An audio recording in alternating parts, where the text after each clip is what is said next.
everybody, and welcome to a Zacama Primal Calamity EDH deck. Let's start the show. Okay, we're starting with some lands. Now I'm gonna forewarn you, this is a budget deck. I don't have some of those cool non-basic lands. I'm mostly a just cheap stuff that I found in the old boxes that I have. Just cards that are easily available to anyone. If you want more powerful competitive decks, then you're going to want to go to the other host of the show, Tristan. Okay, on with the lens. So we have 10 of each forests, plains, and mountains because they're just the basic lens of the color selection. Then we have Tranquil Expanse, Stone Quarry, and Gruul Gate, just the multicolors of the color choice, and then Rupture Spire and Gateway Plaza, basically the same card. Not my favorite card ever because they're not mana ramp and they cost a mana, so but they're a good turn 2 play if you don't have any other turn 2 plays, I guess. And you can tap them for any mana, so I guess they're good. On to creatures. Starting with the mana ramp ones, we have Elvish Rejuvenator. This is just a top deck search, pretty good one. Solid card, and yeah. I'm not gonna spend that much time talking about the commons. You can just pause and read them yourself. And most of the commons in this deck are just, they do exactly what you would think they would do, and you do with them exactly what you would think you would do. Okay, Centaur Nurturer, just a solid mana dork in 3 life. Wild Wanderer, pretty good,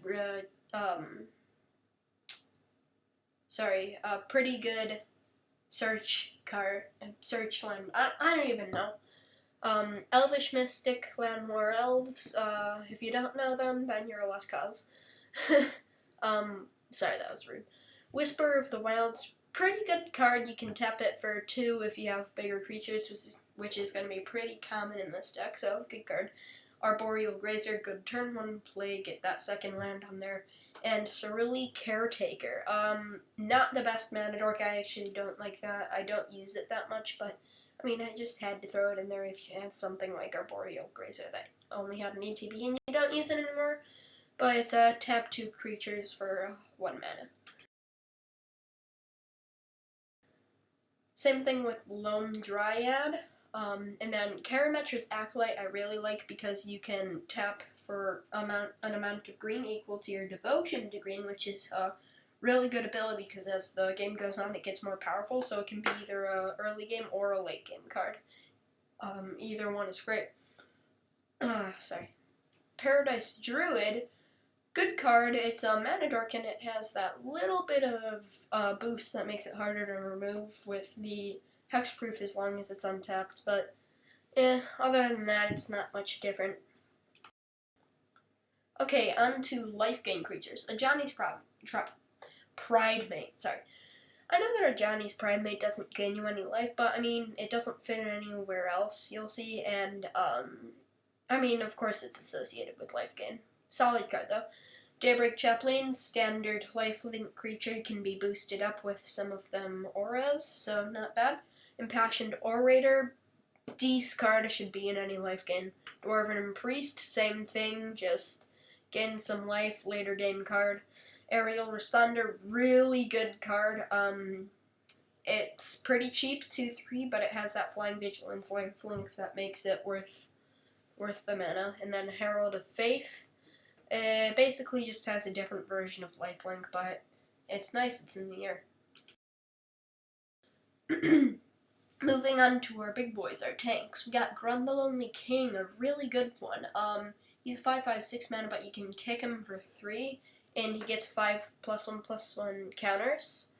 And that's good enough on its own, but if you attack with him alone, you double his power and toughness, which is really good when comboed with an enchantment that's later in the game. It's called Angelic Exaltation, and I'll point it out when we get to it. Then we have Vorst Claw, 6 mana, 7/7, no strings attached, pretty good. Nemesis of Mortals, good card, basically an undergrowth effect. And that monstrosity 5, if he can get it off, then it's really good. Aggressive Mammoth, really good card. Gives your creatures trample, so Gren the Lonely King can have that trample, and it's just going to be all the devastating. Ilharg the Razeboar, this is the only mythic in this deck, I'm pretty sure, but it's a really good card. Basically, you can combo it with any of these tank creatures, and it's just going to be powerful. You do with it exactly what you think you would do with it, and it's pretty unkillable, unless they mill you. Colossal Dreadmaw is just standard 6 mana, 6/6 trample. Inferno Hellion, actually really good, cheap 7/3 trample, so it's, if they don't have any creatures, you can hit for a lot, or if they have a big creature, you can block for a lot, so pretty decent. Vigor Spore Worm, always pronounce it wrong. Yeah, it's, yeah. Can't be blocked by more than one creature, so if you can get that trample on him with the aggressive Mammoth, then that's a pretty good combo. Unless they have a big creature, which they probably will. Most EDH decks do. Next. Okay, then we got Shivan Dragon. Shivan Dragon is probably one of my favorite cards ever, just because it's a 6 mana 5/5 flying, which is decent on its own, but the red mana ability, if you get a card like Chromatic Lantern in here, then all the mana that you tap, just voila, all of it can be tapped for red mana, and it's just so amazingly powerful, especially if they don't have any flying creatures. You can be devastating. Wakeroot Elemental, really good card, 6 mana 5/5, not that good on its own, but the ability allows you to turn your lands into 5/5 elementals, which is really valuable because they are still lands. Neheb Dreadhorn Champion, really good card. I don't really have that many combos with him in this deck. I mean, I should, but there's the potential to have a lot of combos with him in a red, white, green deck like this, but I don't. You can modify this deck. Comment below your best combo with him in this deck, although it must include a pre-existing card from this deck list. Best one gets a shout out in the next video I make. And then Spike Wheel Acrobat, not the best card for 4 mana 5/2, but you can cast it for that spectacle cost, which then it's pretty much worth its mana. Then you have instants and sorceries. Starting off with the red ones, most of these are just dealing damage, like Shock deals 2 damage to target, what does that say? To target creature or player. Sorry. On my screen it's low resolution, so I can't really see. Lava Axes, it's basically the only planeswalker removal we have here. Blind Blast is a really good card if you just need to get that little edge of damage in there before you die. And they have that big guy that you can't get past. It's a really good card. Lava Coil, and Incrediary Flow, really good removals. They are anti-retrieval, so they're really annoying cards and they're really good cards. Then we have life gains. You have Honor's Reward, just skin 4, bolster 2, discard. Take Heart, yeah, that's for just when you have a lot of creatures that are attacking, just play it and gain a lot of life, because it's fun times. Battlefield Promotion, boost a creature again to life, what's wrong with it? And Revitalize, good card, really good card actually, worth its mana, gain 3, draw a card. Not bad at all.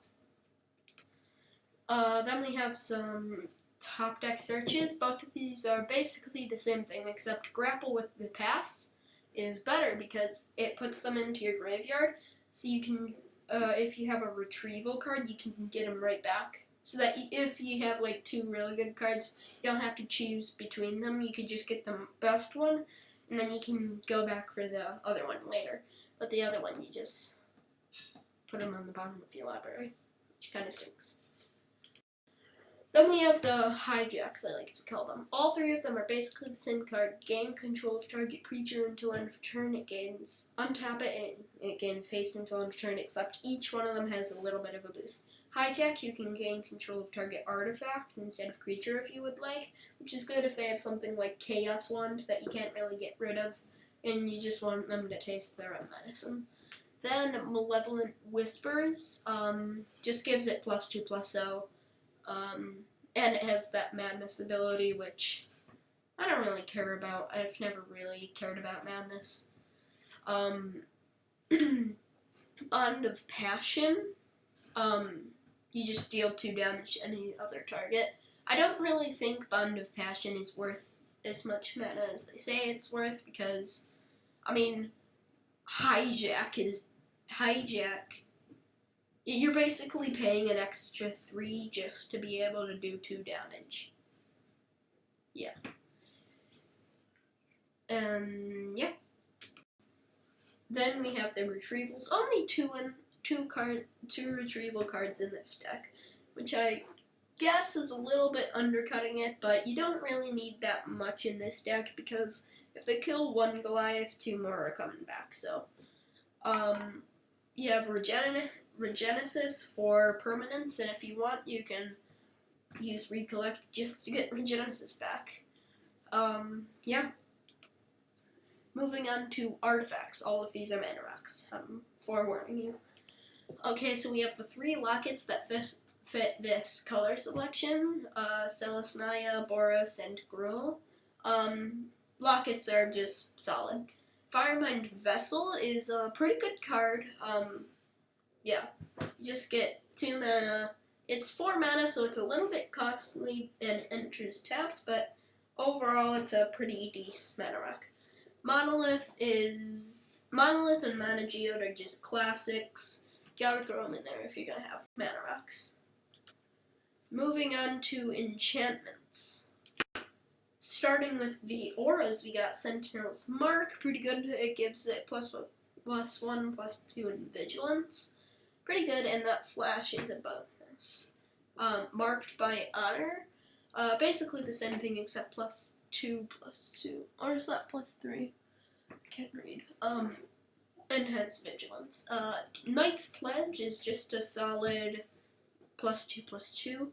Candlelight Vigil, +3/+2 in Vigilance. A little bit better than Marked by Honor.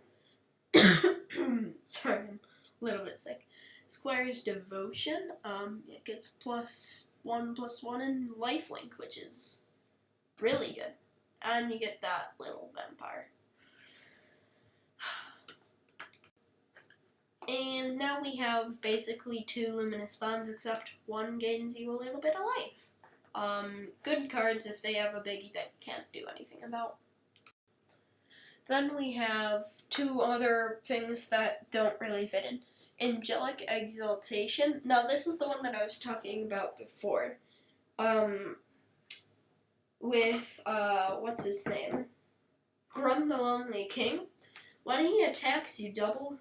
When he attacks alone, you double his power and toughness. But Angelic Exaltation. Whew, I'm sorry. I'll be sure to write a script for next video.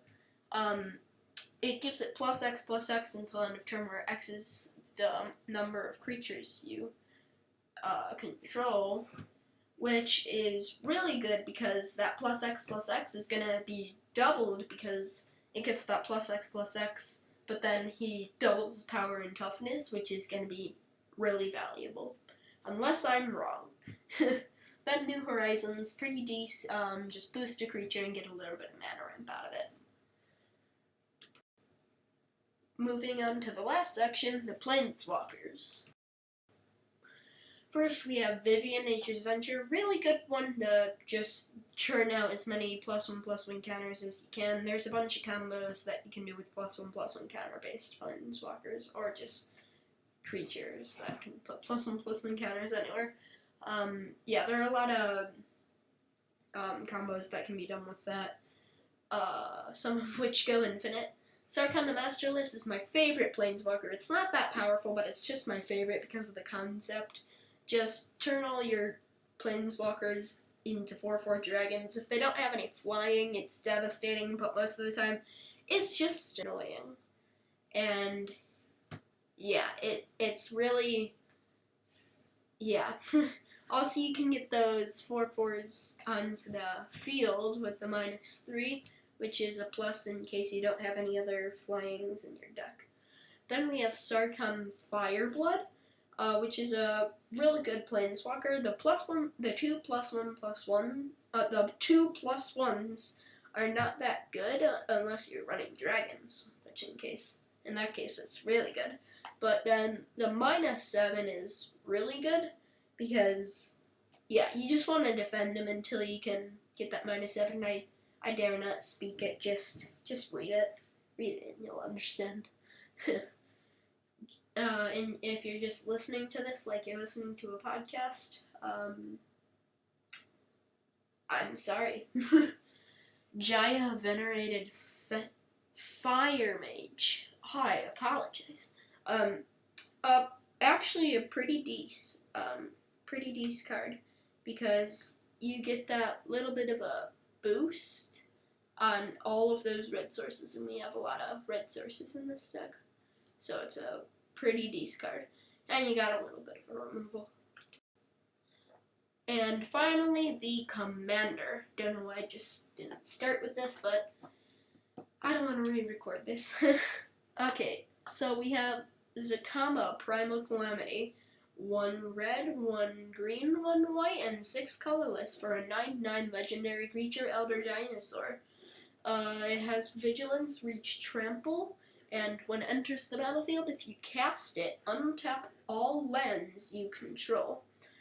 For 1 red and 2 colorless, it deals 3 damage to target creature. For 1 green and 2 colorless, destroy target artifact or enchantment. For 1 white and 2 colorless, you gain 3 life. Now, these 3 abilities are kind of what I focus my deck around. And you can see it most in the instant sorceries. For red, of course, it's dealing damage to target creature. I just put a bunch of those like shocks. It just deal damage to people, deal damage to creatures, get them exiled, just get them out of there. For green, I don't think I held true to removing artifacts and enchantments, just removal, but I mean, I had to put some mana ramp in there, so yeah, sorry. And white was all about gaining life, and of course, I did nothing but gain life with white in this deck, so I hope you can see a little bit of synergy there. And yeah. So if you have any questions, put them in the comments below, and I will be free to answer any questions that you have about this deck. And if you have any suggestions about what commanders that I should do in the future, I will be sure to do a budget deck tech on that. If you're looking for a more competitive, high-budget deck tech, then definitely go to the other host, Tristan, for that. He's going to be publishing videos a lot more than me, trust me, because all my decks are custom made. And,